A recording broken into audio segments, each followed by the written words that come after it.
Peut-être, Josué, tu veux commencer? Oui, moi c'est Josué McLaughlin. Moi j'ai une ferme dans la région de Saint-Pont, Tracadie. Moi j'ai débuté en 2018, puis je fais fruits, légumes et conserves. Merci. Puis le prochain que j'ai, moi, sur mon écran, c'est Guillaume. All right, bonjour, mon nom c'est Guillaume Légère. Ma ferme, j'ai une ferme à Caraquette qui s'appelle la ferme PMG. On est en production, je vous dirais qu'on a commencé en 2016 à temps partiel à préparer le terrain, etc. Puis on est vraiment en production depuis 2019. On produit du bœuf puis des bleuets sauvages. Merci. Alexis. Ouais, moi, c'est Alexis Légère. Et je viens de la région de Caraquet, mais ma ferme, les Racines Légères, est à Bertrand. J'ai commencé à produire à temps partiel, pas sous ce nom de commerce-là, l'année passée. Et là, cette année, je vais être à temps plein. Mais ça va faire quand même 4-5 ans que je travaille sur des fermes. Ma recherche, je produis principalement des légumes. Super, parfait, merci. Puis finalement, Brian. Hey, salut, mon nom c'est Brian Légère. Je suis originaire de Caraquette. Je fais partie de la ferme Nical. Ça fait à peu près 5-6 ans que je fais ça de l'agriculture, à produire des légumes. Puis là, dans les 2 dernières années, je vous dirais, ça a été œufs, production de coq à chair pour la viande, puis du porc en pâturage dans la forêt. Super, parfait. Donc là, je veux juste rassurer tout le monde, c'est pas un prérequis là, d'être un légère pour faire de l'agriculture. Je sais que c'est une adonnance, là. On n'a pas essayé de recruter des légères, c'est juste vraiment une adonnance, même s'il y en a qui ont de la parenté, là, tout le monde peut faire ça de l'agriculture. Donc, je vais commencer avec les premières questions, puis ça s'adresse à tous nos panélistes, là. Donc, la personne qui se sent à l'aise de répondre en premier, c'est quoi qui vous a poussé à vous lancer en agriculture? C'est quoi qui vous motive, en fait, à être agriculteur puis à produire des aliments dans la péninsule acadienne? Oui, Guillaume. La passion, simplement. OK. Tu peux élaborer là-dessus? Non, mais c'est ça que c'est pareil, c'est vraiment la passion pour l'agriculture. Je veux dire, Oui. quand tu fais ce métier-là, c'est parce que c'est pas juste une job, là, c'est un mode de vie, c'est vraiment, faut que ça coule dans tes veines. Puis dans mon cas, c'est ça que c'est depuis toujours, puis c'est ça qui m'a poussé à poursuivre. C'était un rêve, puis c'est ça. Super. Brian? Pour moi, ça aurait été. C'était plus par rapport à investissement, puis je voyais l'agriculture comme un investissement smart parce que le monde va tout le temps manger, là, d'après moi. Mais ouais, c'est ça. Puis après ça, ça finit que j'ai juste décidé d'investir dans mon propre projet, puis de produire qu'est-ce que moi je voulais consommer comme produit moi-même. Fait. Ouais. Puis après ça, c'est comme Guillaume dit, tu viens passionné de ça, puis tu veux juste en faire plus, puis en apprendre plus. Fait. C'est parfait, super. Puis, je vais y aller avec Josué. Oui, moi j'ai toujours jardiné avec mon grand-père depuis que j'ai 4 ans. Fait que ça a toujours été quelque chose que j'aimais faire puis que j'attendais à toutes les années. Puis fait que dans ma vingtaine, j'ai pris un cours de cuisine, puis là, je m'en aperçu que c'était pas dans la bonne zone pour la cuisine, disons. Mais fait, je m'ai dit pourquoi pas avoir une ferme parce que j'aime ça. Puis il faut vraiment que tu aimes ça parce que c'est beaucoup d'heures de. Quand tu es fermier, c'est 7 jours semaine tout l'été. Fait que oui, faut t'aimer ça. Puis c'est ça qui tient à aller. Donc, il faut clairement pas faire ça juste pour l'argent, peut-être, hein. Ça veut dire que ça prend de la passion, comme vous l'avez tout dit, ça prend de la passion ou d'aimer son métier. Donc, c'est super. Puis Alexis? Ouais, moi aussi, là, comme tout le long de ma jeunesse, j'ai fait des grands jardins avec mon grand-père. Mais ça, comme ça n'a pas venu automatiquement que je voulais en faire mon métier. Je dirais durant mon parcours universitaire, comme rendu à la moitié de mon parcours universitaire, c'est assez clair pour moi que je voulais démarrer mon propre projet, comme je voulais avoir mon entreprise, mais je ne savais pas dans quoi. Et là, comme 4-5 ans passés, mon grand-père est décédé. Et je m'ennuyais tellement de faire des jardins que j'ai commencé à faire des jardins à nouveau. Et d'année en année, il grossissait. Et là, à un moment donné, il était tellement gros que je suis obligé d'en vendre on the side. Et là, le déclic s'est fait. Je suis comme, non, c'est ça que j'ai envie de faire. Là. Et depuis ce temps-là, la passion a pogné aussi, autant pour l'entrepreneuriat que pour l'agriculture. Et c'est pour ça que je suis là-dedans présentement. Super. Ben, un gros merci. Ça nous donne une bonne idée des raisons pourquoi vous vous êtes lancé là-dedans. Puis ça m'amène à penser aussi, j'imagine que dans votre parcours, c'est sûr que vous aimez ça, tout ça, mais je suis sûre que vous avez rencontré des embûches ou que, tu sais, au début, si vous commencez, c'est peut-être pas toujours évident. Donc, je me demande, est-ce que vous n'avez pas des conseils à donner aux jeunes agriculteurs, par exemple, qui voudraient se lancer ou peut-être s'il y avait des choses à refaire que vous referiez différemment en commençant votre entreprise agricole? Moi, je dirais que, premièrement, si tu penses avoir un intérêt pour l'agriculture et que tu voudrais éventuellement démarrer ta ferme, je conseillerais commence à travailler sur une ferme en premier. Comme direct là, ça te donnera un avant-goût de qu'est-ce que c'est, c'est comme travailler sur une ferme, runner une production autant maraîchère qu'animale, ça te donnera une bonne idée. Parce que moi, la première année, comme que je voulais faire ce projet-là, j'ai quasiment démarré la première année que je voulais en faire. Et je m'ai aperçu que non, c'était peut-être mieux que je travaillais sur une ferme. Et l'année que j'ai fait ça, j'ai dit non, OK, c'est encore mieux que je prenne une deuxième avant de démarrer. Et je le ferais pas d'une autre manière. Là. Comme ça m'a donné beaucoup d'expérience, beaucoup d'idées à comment que je pourrais runner ma ferme. Sur les différentes fermes que j'ai visitées, j'ai pu voir les pour et les contre de chaque type de production, de quelle manière de produire comme différemment tes légumes. Mais c'est que, ouais, travailler sur une ferme avant de démarrer ton projet. Ça te donne Commencer sur une autre ferme qui est déjà établie, tester des trucs, voir si on aime ça avant de commencer sa propre entreprise, dans le fond. Oui. Puis j'imagine que ça permet aussi de voir qu'est-ce qu'on aime plus là-dedans, si on aime plus produire des légumes ou des animaux, ou tu sais, peu importe. Puis Guillaume, voudrais-tu rajouter quelque chose là-dessus? Ben, Alexis m'a vraiment enlevé les mots de la bouche. J'aurais dit à peu près la même réponse. Allez travailler, allez visiter. Puis pas nécessairement seulement les types d'entreprises qui nous intéressent. Si tu as un intérêt plus marqué vers la production maraîchère, il ne faut quand même pas hésiter à aller visiter, aller cogner à des portes d'autres entreprises qui font de l'agriculture, mais qui sont un modèle complètement différent de qu'est-ce que tu veux, qu'est-ce que tu aimerais avoir. Moi, j'ai été aux études, j'ai habité 4 ans à la Pocatière, puis j'avais fait le décompte une fois, c'était au-dessus de 75 fermes là, que j'avais visitées dans les 4 ans que j'ai habité là-bas. Puis c'était pas. Moi, j'avais plus un intérêt vers l'élevage, mais j'ai quand même été visiter des fermes maraîchères, des fermes plus industrielles, des fermes qui étaient beaucoup plus artisanales, etc. J'ai vraiment essayé de visiter tout le plus de modèles de production possible. Puis c'est là que tu vois qu'est-ce qui pourrait t'intéresser, qu'est-ce qui t'intéresse pas.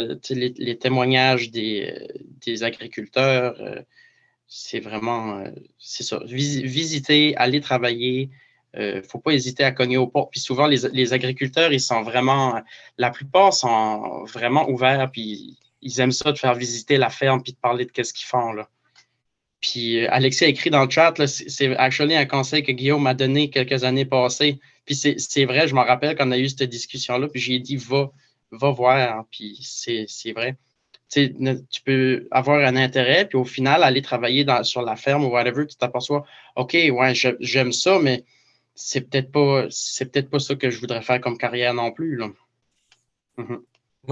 Moi, j'ai pas fait ça, puis je suis certain que ça aurait été vraiment bénéfique, là. Il n'y a pas de doute.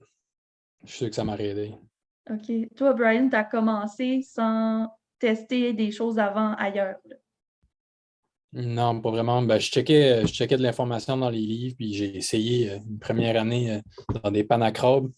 Puis après ça, je sais pas, j'ai fait des gros jardins, juste m'informer de même, mais aller visiter sur les fermes, c'est totalement différent. Puis c'est sûr, ça pourrait te sauver du trou et te montrer des façons de voir les choses. Tu n'aurais pas pu juste dans, juste dans le livre, là, tu sais.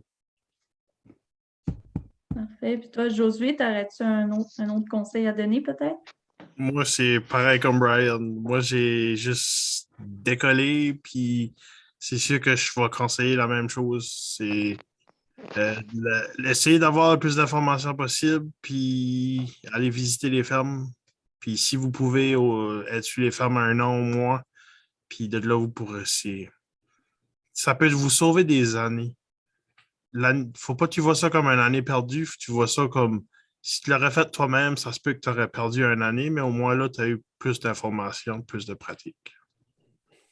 Oui, c'est comme un investissement de temps, finalement, de prendre le temps d'aller faire cet essai-là, d'apprendre, faire des erreurs, puis là, revenir, puis d'être plus confiant de ce que tu vas faire sur ta ferme. Je pense qu'une autre affaire vraiment importante pour si quelqu'un voudrait commencer, mais c'est quoi ce qu'on a parlé au début, c'était quoi les raisons. Mm. Puis c'est vraiment ça qui va te driver, même si tu fais des erreurs, même si c'est tough. C'est pourquoi que tu le fais à la base. C'est ça qui fait que tu continues et que tu vas avoir du succès. Tu sais. Ben, c'est super. Ça donne une bonne idée de qu'est-ce qui est l'important. Là, vous l'avez tout mentionné, dans le fond, c'est vraiment d'aller voir ailleurs qu'est-ce qui se fait, puis de tester si on aime vraiment ça, puis c'est quoi qui nous passionne. Euh, Puis, selon vous, c'est quoi l'avenir de l'agriculture dans la péninsule, puis peut-être même quel mode d'agriculture qui serait à privilégier? Est-ce que peut-être, Brian, tu veux te lancer? Alexandra, Ouais. juste Oui. avant qu'on change de sujet, là, juste sur la question de la discussion qu'on vient d'avoir, moi j'avais une question que j'ai mise dans le chat, mais est-ce que les fermes, les entreprises agricoles sont admissibles au programme d'emploi étudiant? Est-ce que vous avez le droit, vous, d'appliquer pour des emplois étudiants l'été? Moi, je pense à la relève, à des gens comme vous, puis à ce que vous venez de dire de l'importance de prendre de l'expérience. Je voulais juste qu'on parle de ça avant qu'on change de sujet. Je ne voulais pas interrompre Alexandra, c'est juste parce qu'il y a un lien avec la discussion qu'on vient d'avoir. La réponse est oui. En tout cas, moi je n'ai pas encore appliqué à des programmes de même, mais j'avais travaillé à la Ferme Nicale l'été passé et j'avais passé à travers un de ces programmes-là. Tant mieux, parce que je trouve que c'est un excellent moyen de répondre à la fois aux objectifs d'initier des jeunes, puis en même temps pour vous d'avoir de la main-d'œuvre au moins pendant la haute saison. Là, tu sais. Nancy, aussi, dans ta question, tu parlais de financement, si c'est accessible Oui, ou pas, parce que vous dites tous les deux, tous les quatre, vous avez parlé du fait qu'une entreprise agricole, c'est aussi une entreprise. Oui, il y a l'aspect agricole, mais il y a l'aspect entrepreneuriat. Est-ce que vous êtes admissible à tous les programmes qui existent pour toutes les autres sortes d'activités économiques, comme je pense au CBDC, au programme que la province a en place pour aider des entreprises? Êtes-vous admissible à ça? Ben, moi, je pense, en tout cas, de quoi ce que j'ai pu voir dans les années que j'ai fait ça, c'est très accessible. Il y a une variété. Il faut juste que tu les connaisses ou que tu vas voir des personnes qui connaissent ça plus pour t'en conseiller. Puis habituellement, les autres sont là pour ça. Ça fait si tu as fait qu'est-ce que tu avais à faire pour leur démontrer que tu mérites cet argent-là, ben habituellement, c'est là. Je me demande si que, tu sais, je me dis souvent ça, on dirait que l'argent, c'est pas beaucoup là. C'est sûr que si tu fais un gros, énorme projet, ça se peut que certaines subventions, ils plafonnent, puis ça ne peut pas t'aider pour tout ton projet. Mais je me demandais si que ça serait bénéfique ou pas d'avoir de l'argent disponible pour ce que tu fais comme pratique agricole, puis si tu bâtis le sol ou pas, ou tu sais, comme... Un programme spécifique de financement. Pour encourager qu'est-ce qu'on sait qu'on a besoin pour que l'agriculture puisse continuer puis qu'elle soit saine, tu sais, mais ça, il faut faire attention à ces affaires-là, là, mais ouais. Juste une idée de déblocage d'autres fonds, peut-être. On a beaucoup de Moi, bons je voulais juste aborder cette question-là parce que je me dis, comme dans la perspective du rôle d'imaginant, si vous rencontrez des obstacles avec des programmes de financement, ça serait important qu'on le sache parce que nous, après ça, on peut comme faire une démarche plus collective pour essayer de faire en sorte que ces programmes-là soient mieux adaptés. Là, mais si on ne le sait pas, on ne peut pas faire c'est ça. C'est une invitation à faire voir lorsque vous rencontrez des obstacles que vous trouvez qui ne sont pas raisonnables là, et qui ne tiennent pas compte de la nature de votre activité. On a beaucoup de bons programmes disponibles au niveau de la province. Puis aussi, je dirais qu'on est bien entouré en termes d'agronomes au ministère de l'Agriculture. Il suffit juste d'aller discuter avec eux autres puis de nos différents projets, puis ils sont capables de sortir des programmes ou des subventions qui pourraient fitter avec nos entreprises. Là. Oui, exactement. Il y a des personnes ressources au ministère de l'Agriculture, justement pour ça. Là, tu les appelles, puis eux, ils t'expliquent tout qu'est-ce qu'il y a de possible. Ben, c'est super. Puis là, je rappelle juste qu'il va y avoir une période de questions à la fin. Là, où je ne vais pas empêcher personne de poser vos questions. Sinon, je reviens à ma question. Je pense que c'était Brian. Tu allais dire comment tu voyais l'avenir de l'agriculture dans la péninsule, puis qu'est-ce qui était le mode de production qui était à privilégier selon toi? Ben, l'avenir de l'agriculture, je la vois, franchement dire, de deux façons, puis il y en a une que je préfère que l'autre.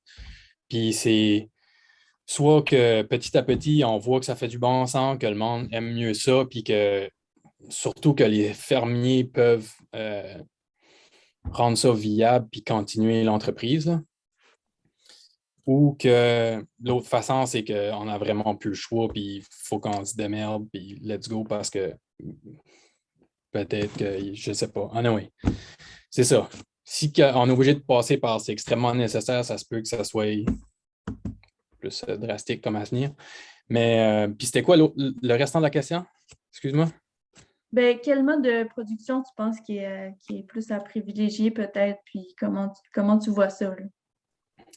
Je dirais en premier, c'est limiter au maximum les impacts négatifs que tu peux avoir sur l'environnement, puis ta communauté, puis tes animaux, ou juste en général.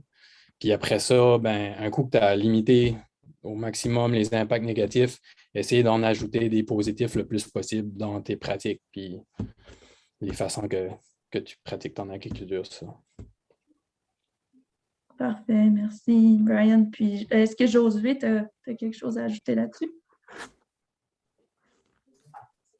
Je pense que Brian a pas mal tout dit, là.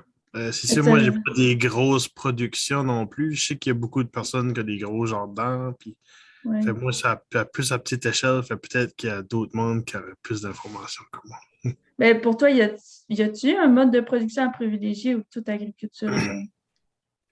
Ben, c'est sûr, on peut dire toute agriculture, mais dans le sens, on essaie, nous, surtout comme pas de pesticides, pas d'herbicides, on essaie d'être le plus écologique possible.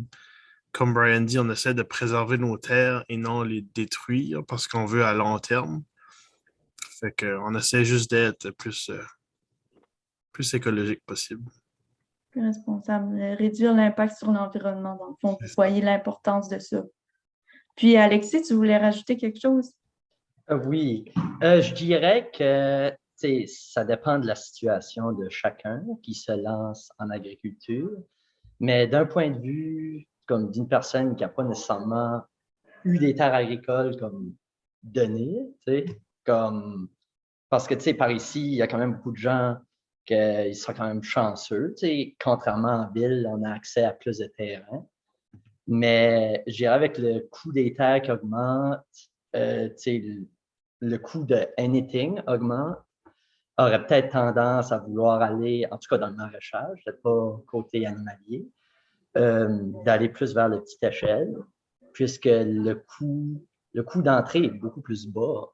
Comme si tu vas dans le mécanisé, dans le maraîchage, il faudrait prendre, tu aurais des centaines d'heures, ou au plus bas 30, 40 heures, hein, mais c'est pas donné. Alors que si tu es dans une petite échelle comme moi, hein, comme tu peux facilement t'en sortir avec 3-4 heures, qui est un investissement comme beaucoup moins élevé que des terres de 30-40 heures. Même si tu peux être chanceux par ici, on est quand même dans un cas particulier. Les prix sont pas mal moins élevés que dans le sud de la province. Mais direct là, je pense que dans le maraîchage, j'aurais peut-être plus tendance à aller à petite échelle, juste pour le coût d'investissement moins élevé, autant en machinerie qu'en terre. Hein. Puis ça c'est de quoi que je vais rajouter sur qu'est-ce que Brian puis Josué a dit aussi. Il faudrait aller vers une agriculture beaucoup plus durable, qui nécessite beaucoup moins d'intrants. Parce que si tu maganes ton sol et que comme que ton sol, il perd sa vie, d'année en année, il faudrait que tu mets de plus en plus d'intrants, comme autant chimiques ou whatever, comme ça dépend dans quel système que tu joues dedans. Mais ouais, avoir une approche beaucoup plus durable et environnementale à ta production qui permettra que tes enfants et tes petits-enfants puissent continuer à produire dessus à l'avenir. Parfait. Donc, selon toi, ça va dépendre de la taille un peu de ta production, de la façon dont tu vas produire, puis l'impact que ça va avoir. Ouais. C'est comme dur de faire des prédictions, mais moi, qu'est-ce que je m'imagine, c'est au lieu d'avoir quelques producteurs qui produisent sur 500 heures, ça serait mieux d'avoir beaucoup de producteurs qui produisent sur plus petit. OK. Puisque la nécessité en carburant fossile, puis toutes ces affaires-là sont plus bas. C'est des fermes à petite échelle. Juste pour dire, moi, cette année, j'aurai 0 machine à gaz, sauf mon truck. Et il n'y a rien de wrong d'utiliser un tracteur, comme il faut quand même nourrir les gens. Hein.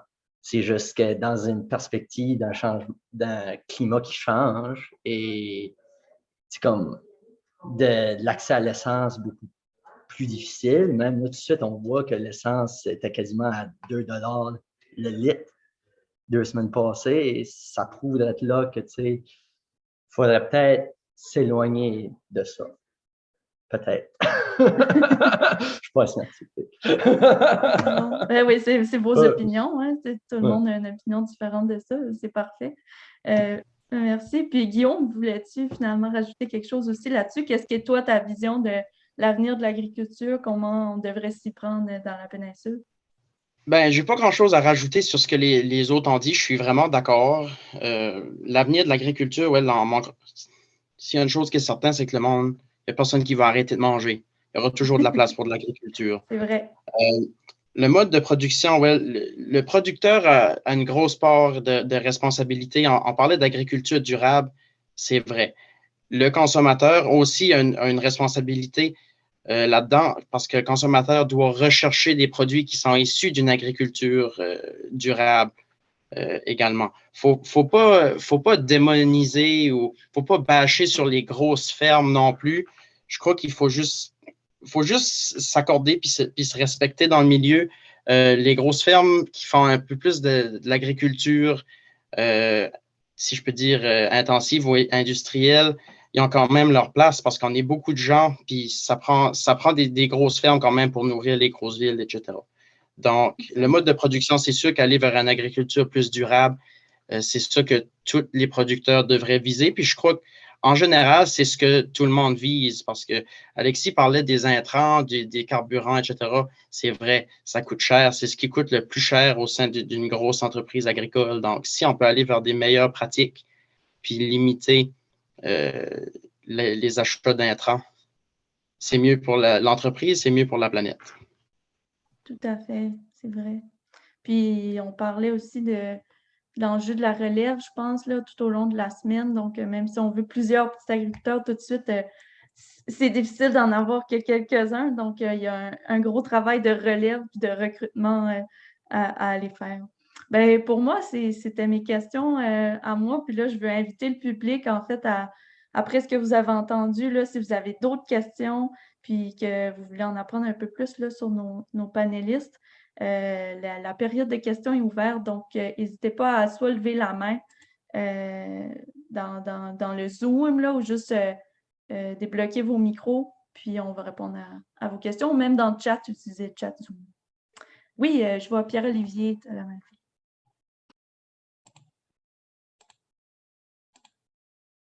Oh, ton micro est fermé, Pierre-Olivier. Merci, ça c'est important. Oui. Je voudrais remercier premièrement tous les panélistes et puis les organisateurs de ce panel-là qui est vraiment intéressant sur la relève parce que la relève, c'est extrêmement important en agriculture. Et puis, c'est quelque chose qui est un petit peu obscurci là, par plein de choses, dont le système en tant que tel, mais c'est vraiment important de parler de la relève. Et puis, je suis vraiment content qu'on ait des jeunes qui viennent parler d'agriculture. C'est extrêmement, extrêmement enrichissant et inspirant. Moi, ma question, elle se pose aux 4 panélistes. J'aimerais savoir, selon vous, quelles seraient des stratégies dans le futur pour être capable d'augmenter la représentation puis l'accessibilité à la relève qui vient des diversités culturelles, à la relève féminine, aux Premières Nations, et puis à tous les gens qui sont à l'extérieur du standard unidimensionnel de la relève. Je veux dire, le panel en est extrêmement criant. On a 4 hommes blancs dont 2 qui sont de la même famille. Donc, j'aimerais savoir si, selon vous, il y aurait des stratégies pour être capable de mettre en place des structures qui nous donneraient une accessibilité et une représentation beaucoup plus importante pour les minorités de genre, les minorités culturelles, les gens de couleur et puis les Premières Nations. Une question très intéressante, c'est très pertinent aussi. Quelqu'un? Alexis?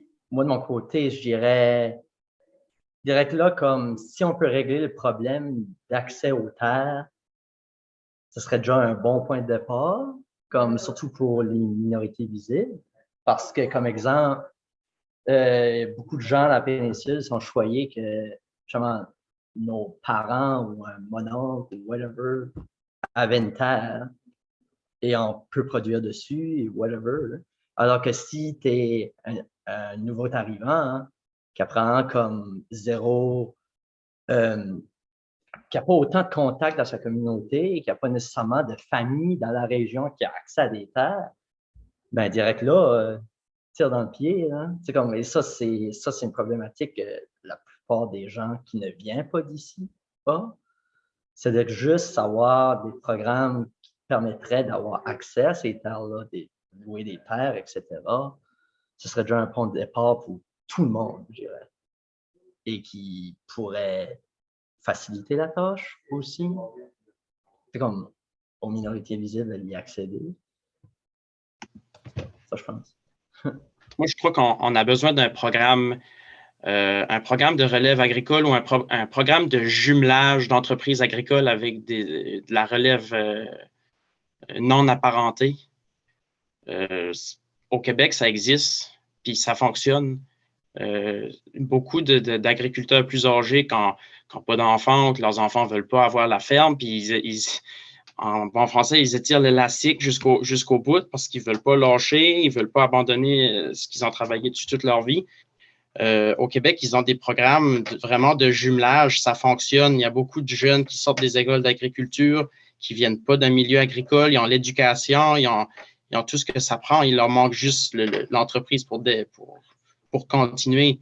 Fait que si on avait la même chose au Nouveau-Brunswick, c'est sûr que ça donnerait un coup de pouce. Là. Merci Guillaume, merci Alexis. Est-ce que Josué ou Brian voulaient rajouter là-dessus? Ouais, ben dans le fond, pour attirer la relève, je pense, à la base, comme tout le temps, c'est de faire sûr que c'est intéressant que ça a l'air d'une job qui serait possible à faire, puis que ton mode de vie, puis tu serais confortable financièrement, puis tu aurais une belle vie à le faire. Ça, c'est important pour aller chercher n'importe qui. Puis après ça, par rapport aux minorités, ben, je ne sais pas, j'ai lu des articles là-dessus pour voir qui parlaient si que le domaine de l'agriculture avait des biais qui faisaient que les minorités peut-être avaient moins accès à l'agriculture. Ça, c'est peut-être une possibilité que ça arrive. Puis sinon, ben, si quand on veut aider ça à aller de l'avant, ben, ça serait vraiment viser plus qui est-ce que tu voudrais qui se rejoigne à l'agriculture. Non? Parfait. Merci, Josué. Puis, ouais, moi, ils ont pas mal tout dit, là. Je sais qu'est-ce que Pierre-Olivier veut dire dans sa question. La seule chose qui est tricky un peu, c'est que Pierre-Olivier a plus d'informations que nous autres. Ah!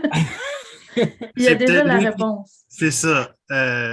Fait que je sais, lui, il a beaucoup de recherches sur ces choses-là, puis il est plus impliqué. C'est sûr, moi, c'est une question qui est difficile par rapport que moi, personnellement, j'ai aucune discrimination. Quand je vois une personne, je vois une personne. C'est sûr que les gens ne sont pas tous pareils, puis je comprends sa question par rapport que je me vois dans leurs souliers, je peux voir que ça peut être difficile, puis c'est sûr que là, c'est juste un alliance qu'on est juste des hommes blancs. Euh, mais je sais qu'on contacte beaucoup de fermes, puis c'est comme ça donne qu'on est tous des jeunes, mais on a contacté beaucoup de personnes âgées qui savaient d'aller sur la retraite ou c'est juste, il y a beaucoup de gens qui veulent moins s'impliquer que d'autres. On fait qu'est-ce qu'on peut. Parfait. Merci. J'espère que ça répond un peu à ta question, Pierre-Olivier, qui semble peut-être avoir la réponse. Mais sinon, juste avant, Jeanne d'Arc, j'ai une question dans le chat. Julie Landry-Godin demande, pensez-vous qu'il y a beaucoup de place pour des nouvelles fermes dans la péninsule acadienne sans saturer le marché? Donc, est-ce que je vois Guillaume qui fait oui? Est-ce que tu veux répondre, Alexis aussi? Tout le monde dit oui. Vous n'avez pas peur qu'il y ait trop de compétition? Il y a de la place en masse. Oh, Je parfait. crois, au Nouveau-Brunswick, si je ne me trompe pas, peut-être que quelqu'un peut me corriger, je crois que seulement 8 de notre assiette est produite au Nouveau-Brunswick. En tout cas, c'est le cas peut-être avec les légumes ou les produits maraîchers, là. Donc, bon, il y a quelqu'un qui a répondu oui, c'est 8 Donc, oui, il y a de la place en masse, là. Puis, il y a personne qui a l'intérêt à. On veut juste tout s'entraider, là. On veut pas. Il n'y aura pas de compétition. En tout cas, on n'est pas sur la veille. Merci, Guillaume. J'ai tendance à voir ça comme combien de familles qu'il y a dans la péninsule, puis combien que nous autres, à notre ferme, on aimerait de produire pour combien de familles. Mhm. Puis ça prend pas tant de familles que ça pour que nous autres, on est comblés, puis on peut arriver à qu'est-ce qui est nos buts. Puis ça revient à ce que Guillaume disait, je pense que c'était Guillaume ou Alexis, que plus de petites fermes, mais un petit peu partout, ça serait moins fragile Mhm. aussi, je crois. De même. Intéressant, merci. Alexis ou Josué, avez-vous? Ouais, c'est à peu près la même chose que je voulais dire. Là. J'allais sortir la statistique aussi, que seulement 8 Et ça, je pense, c'est tout confondu. C'est pas juste légumes. Je pense que légumes, c'est encore plus bas. Je pense que c'est comme 2 là, comme côté légumes, là, qu'on souvient à nos besoins. C'est-à-dire que non, il y a de la place en masse pour tout le monde. Et disons qu'il y a un méga boom agricole à la péninsule acadienne, il y a quand même le reste du Nouveau-Brunswick qu'il faut nourrir aussi. Oui, tout à fait. On parle beaucoup d'accès aux terres aussi, là, mais juste à se promener, tu vois qu'il y a quand même pas mal de terres qui ne sont pas utilisées vraiment. Là. Ils laissent pousser le bois pour 40 ans, au pire y aller, puis après ça, c'est ça. Là. Mais il y en a Donc, beaucoup des terres. Là. il y a de la place sur le marché, puis il y a de la place sur les terres Littéralement. agricoles, là, littéralement. Bon, c'est parfait. Merci. Je vais laisser la parole à Jeanne d'Arc, ça avait une question. Oh, le micro. On est habitué, là. Et voilà. Je voulais savoir s'il y avait des présentations dans les écoles secondaires et au CCNB sur vos propres fermes pour inviter les jeunes à aller travailler sur vos fermes. Parce que les jeunes ne connaissent, sont pas dans, ils connaissent pas ça. Peut-être que ça donnerait le goût à certains d'aller vers les fermes. Donc, oui, Brian. Est-ce que vous allez dans les écoles? Moi, j'ai une visite, j'ai une classe de 9e année qui vient visiter la semaine prochaine. Puis je suppose que ça ne sera pas la dernière. Hein. Bonne nouvelle. Ça va être mieux s'ils vont encore. Ouais, c'est une bonne. Il suffit juste de demander. Moi, il y a un enseignant qui m'a approché pour savoir je peux-tu venir visiter ta ferme avec ma classe? Je peux pas, ça se refuse pas. Tu peux pas refuser ça. Là. Est-ce qu'aujourd'hui, tu en as eu de la prévalence? Je sais qu'ils sont en train. Il y a quelqu'un dans la péninsule ou dans la province au complet qui est en train de se. Je ne sais pas si c'est le gouvernement, ils sont en train de préparer une personne clé pour aller, justement, quand les écoles demandent pour un employé de venir leur parler comme aux jeunes pour les fermes, il y aurait une personne qui serait vraiment formée pour faire toutes les écoles, puis tout ça. Moi, c'est sûr que des fois, j'ai des enseignants qui me demandent pour des présentations ou c'est sûr, visiter les fermes, c'est comme Guillaume. Visiter les fermes, les gens peuvent venir. Moi, c'est ça qui est mon métier. Moi, je fais comme style YouPick. Les gens viennent directement au jardin acheter. Alors, moi, je fais ça tous les jours pour des visites de ferme. Mais oui, il faut informer. Moi, la relève agricole, je vois ça comme les enfants à la petite école. C'est qu'ils peuvent commencer jeunes, ils vont prendre la piqûre, puis ils vont poser des questions, puis ils vont toujours aller là-dessus. Moi, je vois ça comme s'il faudrait qu'à l'école, c'est beaucoup parler. Je sais que les écoles ont de plus en plus des serres, ils plantent des légumes, mais il faut quand même leur apprendre qu'ils peuvent aller plus loin là-dedans s'ils aiment ça. Je veux juste informer que la polyvalente de Tracadie, à tous les 2 vendredis, les élèves peuvent sortir pour aller visiter dans tout le grand territoire de Tracadie. Donc, si ça s'agirait peut-être d'un téléphone, c'est juste les élèves qui sont intéressés qui vont aller chez toi et non pas une classe. OK. Ils sont déjà à Tracadie à tous les 2 vendredis. Donc, les élèves s'inscrivent, puis là, ils peuvent demander d'aller voir la ferme à Josué, par exemple. Oui. Ah, ben ça, c'est intéressant, peut-être d'approcher cette école-là pour leur proposer mettre le nom de vos fermes. Ça peut être un. Ce qui est intéressant, c'est les élèves qui sont intéressés et non pas tout le monde. Oui. Si je ne me trompe pas, c'est eux autres qui sont venus à la ferme cet été. Là. Ah, OK. Tracadie, ouais. Ah, On a ben, fait c'est une bien. couple de présentations en ligne aussi, là, à des Oui. classes. OK, ça se peut bien. Ben, merci, Intéressant Jeanne d'Arc, pour ta question. Jeanne d'Arc dit, imaginons, on avait fait un projet comme ça là, dans le cadre de notre projet TikTok où on faisait des TikTok sur le métier agricole pour les jeunes, tout ça. Il y avait eu des visites à la ferme justement amicale.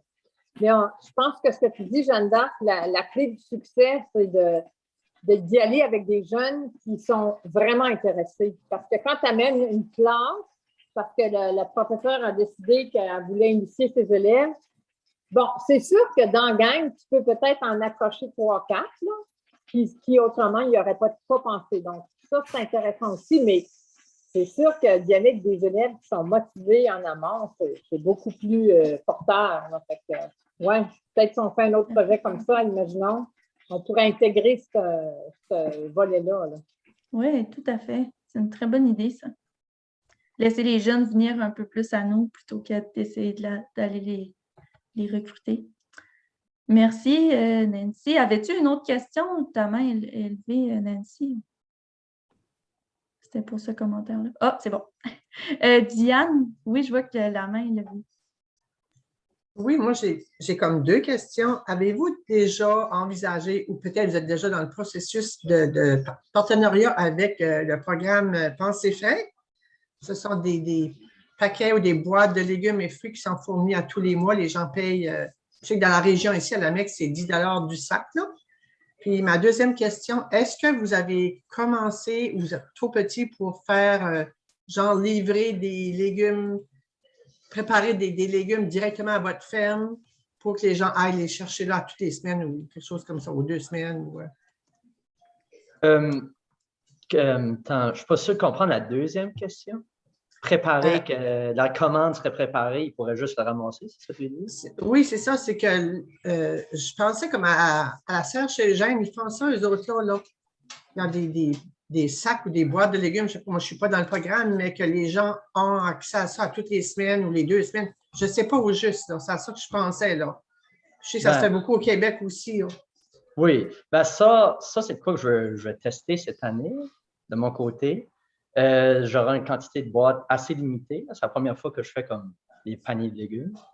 Mais c'est définitivement de quoi à regarder dedans parce que tellement de gens me le demandent. C'est-à-dire que moi, c'est ma première année. C'est-à-dire que je n'aurai pas 120 boîtes. Mais je vais quand même le tester à petite échelle. Puis il y a aussi, moi, de mon côté, qu'est-ce que j'aimerais tester éventuellement, c'est en ligne, que les gens pourraient carrément aller en ligne, choisir qu'est-ce qu'ils veulent. Et quand ils viendraient sur la ferme, ça serait déjà prêt. Ils auraient exactement ce qu'ils veulent. Ils auraient juste besoin de le ramasser. C'est déjà payé en ligne. Ça, c'est comme 2 affaires que j'aimerais éventuellement tester.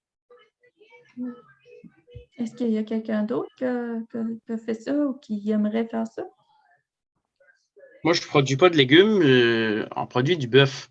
J'offre la livraison dans la péninsule. Je veux dire, c'est pas à chaque semaine, là, c'est un peu. C'est des produits congelés, puis c'est quand on fait abattre des animaux. Mais j'offre la livraison partout dans la péninsule. Puis je corde la viande dans le freezer si j'ai besoin, ça ne me dérange pas. Je trouve que c'est la meilleure façon. Je vais directement chez le client. Intéressant. Josué, puis Brian? Oui. Moi, Pensée si frais, j'avais regardé l'année passée. J'ai juste pas assez de quantité. Moi, c'est comme je dis, mon modèle à moi, c'est YouPick la semaine.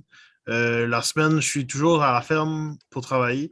Fait que les gens viennent directement au jardin. On fait la visite, ils choisissent ce qu'ils veulent, on coupe. De cette façon, tu peux pas l'avoir plus frais parce que c'est directement là. Puis les gens aiment voir où le légume vient. C'est ça qui attire beaucoup les gens. Il y a des gens qui viennent juste pour visiter, là. Ils apportent des amis. Puis, fait que moi, personnellement, j'ai pas les quantités. J'ai fait les boîtes de légumes la première année. Ça fonctionne bien, mais souvent, les gens ont tendance à trouver qu'il y a trop de légumes parce que nous, en tant que ferme, on veut placer genre une bunch de tous les légumes qui est prêt. Souvent, il y a des familles qui vont juste manger peut-être la moitié, ils vont acheter le reste. Fait que c'est difficile. Mais je sais comme Pierre-Olivier, ils font des boîtes et des demi-boîtes, genre. Fait que je sais que c'est possible. C'est sûr que c'est bon parce que ça encourage les fermes. Ça fait comme un revenu fixe, genre. Tu sais que si tu peux faire 20 familles, tu sais que tu vas avoir tel revenu, puis ça fonctionne tout le temps. Je l'ai fait la première année.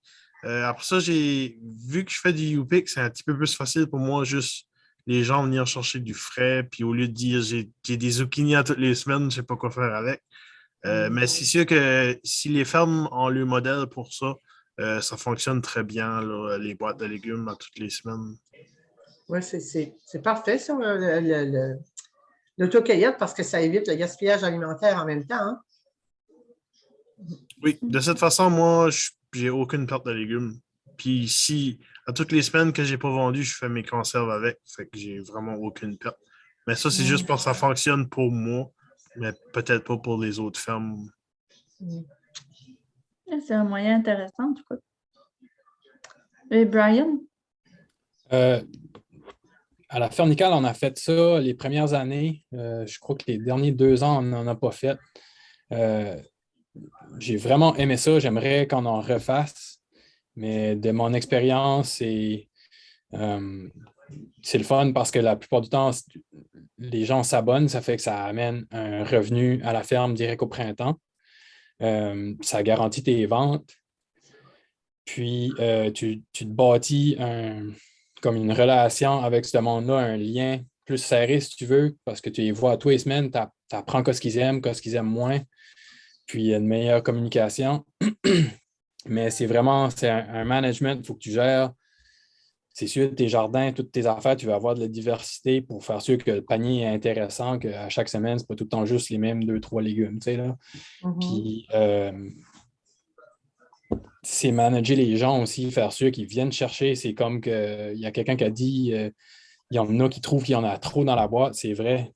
Puis ça, il faut que le fermier choisisse vraiment ses clients autant que possible et qu'il fait sûr que c'est le bon client. Tu sais, là. Puis souvent, ils achètent juste plus de légumes ou d'autres produits. Tu sais, là. En tout cas, c'est très intéressant. Merci beaucoup. Moi, je faut que je parte, là, mais continuez votre belle initiative. Vous êtes une belle relève. Merci. Merci. Bye-bye. Merci, Diane. Bye. Au revoir. Bon, est-ce qu'on a d'autres questions? Je vais regarder un peu dans le chat.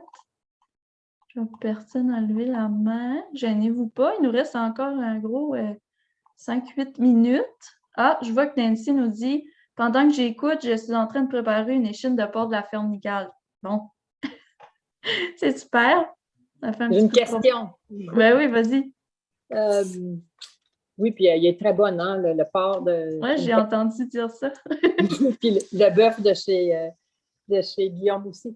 Je voulais juste savoir, tu sais, comme de vous quatre, est-ce que vous avez comme des plans de grossir ou est-ce que l'opération que vous avez en ce moment répond exactement à ce que vous voulez vivre comme humain et aussi à vos besoins de rentabiliser le travail que vous faites?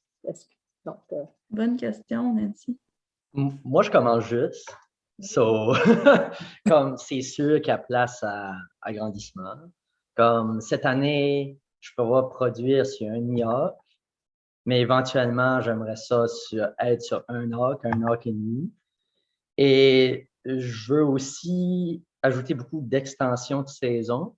Moi, je préfère intensifier ma production plutôt que d'être extensif, dans le sens que si je peux allonger ma saison sur une petite surface, comparé à avoir plus de surface, mais sur la même période, je priorise vraiment allonger ma saison. Il y a du monde qui farme l'hiver. Je ne farmerai pas l'hiver, ça ne me tente pas. Mais je veux certainement allonger ma saison. Comme j'aimerais ça produire plus tôt et produire plus tard. C'est bien. Et puis, les autres, est-ce que vous êtes saturés ou vous avez des projets d'agrandissement? Non, nous autres, on est vraiment en démarrage, puis il y a place à l'expansion encore, c'est certain. Okay. Super. Donc, plus de vaches, puis une plus grande clôture. Ouais, ben disons, on n'est pas dans le même modèle de production, là. Alexis cultive sur un demi-acre. Nous autres, cette année, on a cultivé sur peut-être 60, puis on va probablement doubler ça, là. Mais ça prend de l'espace pour faire du pâturage, puis pour faire du foin aussi. C'est vraiment un différent modèle. Tout à fait. Josué? C'est sûr, l'été passé, moi, j'ai doublé. Il y a toujours de la place pour l'expansion. Moi, personnellement, je suis aussi dans la camerise. Fait que faut. Puis jusqu'à date, j'ai toujours été juste moi et mon grand-père dans le jardin. J'ai pas encore d'employé. Fait que j'essaie de faire le plus que je peux moi-même. Mais c'est sûr, l'été, quand on est au milieu de l'été puis il y a des cancers, ça prend beaucoup de temps. Fait que j'essaie de. Pour l'instant, je suis à ma capacité que je peux handler toute seule. Puis plus que la camerise avance, plus il va falloir que je fasse du temps là-dessus aussi. Fait que j'essaie de me concentrer beaucoup sur des légumes qui prennent moins de temps aussi. Exemple, des oignons, tu les plantes, ils sont là, tu n'as pas d'entretien. Mais il y a des légumes qui prennent plus de temps. Fait que oui, il y a toujours place à l'expansion. On va selon la demande. Si tu as un jardin trop gros, mais tu n'as pas encore les clients pour l'acheter, c'est pas l'idéal. Tu es meilleur de grossir avec ta clientèle si tu peux de cette façon. Super. Merci, Josué. Puis finalement, Brian, toi, c'est quoi tes projets? Les projets, dans le fond, là, on déménage la ferme, puis ça va être faire les jardins. On a la chance à qu'est-ce que c'est que peut-être qu'on aimait un peu moins à Poc-Mouche, on peut rectifier les choses ou faire un meilleur setup.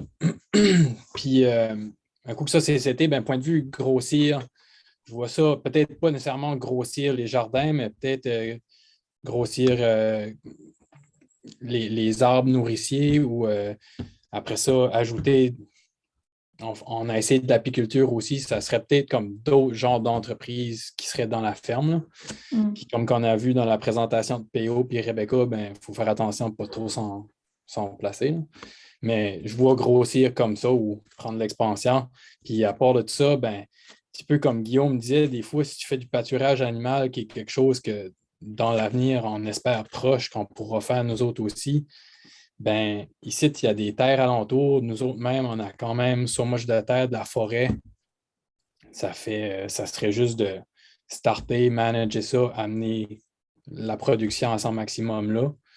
Puis, si on a besoin d'autres terres, dealer avec les gens alentours, les voisins, est-ce qu'on peut aller s'en servir? Super. Merci. Et Alexis, voulais-tu rajouter quelque chose? Ou tu as une question pour les panélistes? Ah ouais, j'ai une question. Non, oui, j'aurais pu, mais non, je voulais aussi ajouter que. Non, c'est juste, je viens de voir une question et je voulais y répondre. OK. Ouais, si les fermes ne produisent pas l'hiver, comment fait-on pour avoir des légumes pendant ces périodes dans une perspective d'autonomie alimentaire? Oui, très bonne question. Oui. J'ai vu la réponse à Lucide et c'est carrément ça que je voulais répondre. Comme ne pas produire l'hiver ne veut pas nécessairement dire qu'il n'y a rien à manger l'hiver. Comme exemple, moi, mon but, ce serait, en tout cas, si j'ajoute mes serres et tout ça, ce serait de produire jusqu'en décembre. Mais beaucoup des légumes racines qu'on produit, ils se conservent de 3 à 6 mois si tu le fais comme il faut. Ça ne veut pas nécessairement dire qu'on va mourir de faim l'hiver. Comme exemple, tout ce qui est carottes, patates, navets, tous ces légumes racines-là, ça se conserve longtemps. Ça, il faudra juste avoir les systèmes en place qui nous permettent d'entreposer ces légumes-là plus longtemps. Et je dirais que dans mon cas, beaucoup de gens me connaissent dans ce convo aussi. Et les carottes, c'est ma spécialité. Et je prévois en vendre à l'année. Donc, il y a un certain aspect de conservation, là, des méthodes de conserver les légumes plus longtemps, puis de produire les bons légumes aussi qui peuvent être conservés plus longtemps. Josué, tu avais quelque chose à rajouter là-dessus? Oui, ça va être vite fait. C'est la même façon. Il va y avoir certains légumes qui se conservent. L'affaire qui est différente avec le Nouveau-Brunswick, c'est que l'hiver, il faut aussi éduquer les gens qu'il y a certains légumes qui ne peuvent pas voir l'hiver. On va appeler ça des légumes saisonniers. Faut pas penser que c'est triste, c'est juste que niveau monétaire, ça coûte très cher produire des légumes l'hiver. Si on parle juste de chauffage, c'est beaucoup difficile à mener. On ne dit pas que c'est pas possible, c'est juste qu'il va falloir que les gens savent aussi qu'il y a certains légumes que c'est faisable et d'autres non. Peut-être à grande échelle, mais ça coûte très cher embarquer à grande échelle. C'est ça. Donc, il y a comme des habitudes aussi au niveau de la consommation, puis des consommateurs à choisir un peu des légumes qui sont de saison. Oui, puis là-dessus aussi, c'est que ça ne revient pas. C'est sûr, je pense que beaucoup de producteurs, si ça leur tente, ils pourraient en faire plus des conserves, comme ça le consommateur en aurait l'hiver, mais le consommateur aussi, il peut prendre sa responsabilité pendant la saison puis faire ses propres conserves. Puis c'est ça, ça vient au fait que tu as moins de diversité l'hiver, puis tu enjoys plus l'été parce qu'il y en a plus, puis je sais pas, ça fonctionne quand même. Parfait. Merci. Je vais prendre une dernière petite question vraiment rapidement. Je vois qu'Elisabeth, vous avez la main levée. Allez-y. Bon, alors, en fait, je suis en train de l'écrire en me disant, je vais peut-être avoir une réponse par écrit. Mais c'est ça, moi, comme consommatrice, vivant seul, j'ai besoin de petites quantités. Alors, ma question va au maraîcher dans une première. Est-ce que je vais continuer à avoir accès à vos bons légumes au marché de Caraquette pendant l'été? Et puis, ma question va aussi à Guillaume pour le bœuf. Est-ce que je suis capable d'acheter des petites quantités? Et aussi à Brian, par exemple, pour le porc. Moi, je n'ai pas réussi à acheter un demi-porc. C'est beaucoup trop gros pour moi. Est-ce que vous allez élaborer une façon plus locale pour acheter des quantités plus petites? Donc, merci pour la question. Est-ce que c'est possible d'avoir des quantités un peu plus petites pour les personnes plus seules? Tu peux avoir la quantité que tu veux. Je peux te vendre la quantité que tu veux, ça ne me dérange pas. OK, merci. Super. Je vais laisser mon numéro de téléphone dans le chat. Oui, bonne idée. Vous pouvez tous laisser vos courriels, numéro de téléphone, comme ça les gens pourront vous contacter. Et puis, Brian, est-ce que tu vas être au marché l'été prochain? Nous autres, on l'espère. On va appliquer, puis si qu'ils nous acceptent, on devrait être là. Puis, bien sûr, si que ça va bien pour commencer nos jardins ici, ça se peut qu'en début de saison, qu'on a moins de production parce qu'on set up nos jardins. Mais plus tard dans la saison, on espère d'être là, pas de problème. Puis, par rapport aux plus petites quantités, nous autres, on avait fait le choix de vendre à la demi comme ça. C'était moins compliqué pour nous autres quand ça venait à le vendre. On avait moins de transactions, puis c'était juste seté de même pour faire nos essais de si on aime produire ou pas. Là. Mais c'est clair que la demande est là pour des plus petites quantités ou les coupes qu'ils préfèrent. Puis, on espère pouvoir arriver là à un moment donné. Là. D'accord. Alors, au plaisir de vous revoir. Merci. Super. Bon, là, on est pas mal à la fin. Là. On a même dépassé d'1 minute. Donc, si vous avez d'autres questions, vous pouvez les écrire dans le chat, puis peut-être que nos panélistes auront le temps d'y répondre. Mais entre-temps, je veux juste remercier tout le monde d'avoir participé encore une fois. Merci à nos panélistes. Évidemment, Josué, Alexis, Guillaume, Brian, c'est vraiment apprécié de prendre le temps de nous jaser. Et merci à tous ceux qui ont participé aux activités du début jusqu'à aujourd'hui. Là, c'est apprécié. Puis encore une fois, je répète, si vous voulez plus d'informations sur les activités ou reprendre les conférences parce que vous en avez manqué, ils seront sur notre site web au www.imaginonspéninsule.ca. Et puis, peut-être comme mot de la fin, je vous laisserai chacun votre tour juste nos panélistes, là, nous donner vos informations. Là, si vous avez une page Facebook, un site web à promouvoir, comme ça, on pourrait aller visiter ça, faire un tour. Donc, vas-y, Josué, je vais y aller en ordre. Oui, moi, c'est Ferme McCaughlan sur Facebook. Nous autres, on vend des conserves toute l'année à la maison ou au magasin chez Bernard à Liège. Puis on est au marché de Tracadie tout l'été. Fait que si jamais vous pouvez nous suivre sur Facebook, puis on a toutes les informations, puis tous les numéros de téléphone aussi. Super, merci Josué. Guillaume? J'ai écrit mon numéro de téléphone dans le chat. Parfait. On a une page Facebook. Je ne suis pas vraiment actif là-dessus. Je suis pas trop bon avec ça. Fait que c'est pas la meilleure façon de me rejoindre. On a des bleuets disponibles en saison, bleuets sauvages, sans pesticides, sans engrais, très naturel.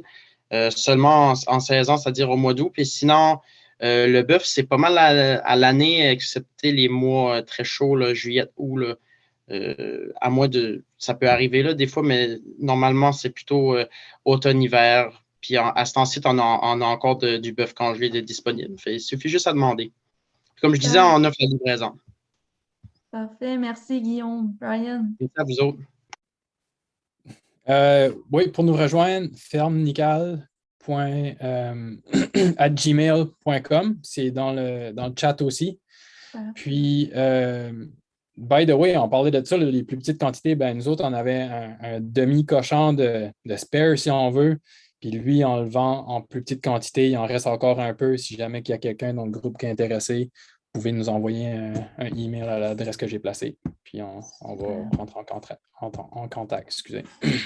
C'est bon, super. Merci, Brian. Alexis? Ouais, moi, la meilleure façon de me contacter, c'est probablement par téléphone que j'ai mis dans le chat ou sur ma page Facebook, Les Racines Légères. Moi, je devrais avoir des légumes disponibles du mois de juin jusqu'à la fin septembre que je vais vendre à la ferme. Je vais avoir aussi un kiosque 2 fois par semaine à Caraquet et à Sheboygan. Super. Merci. Et les informations seront mises sur ma page de où et quand seront ces kiosques. Sur le Facebook. Parfait. Puis nous aussi, on va essayer de publier vos trucs, votre page Facebook, tout ça, dans un petit post là, après la causerie. Donc, comme ça, les gens pourront aller voir ça. Ben, encore un grand merci. Et puis, on se dit à la prochaine. Puis, je vous souhaite une excellente journée. Donc, Salut, merci. Merci tout le au revoir monde. tout le Merci. monde. Bye.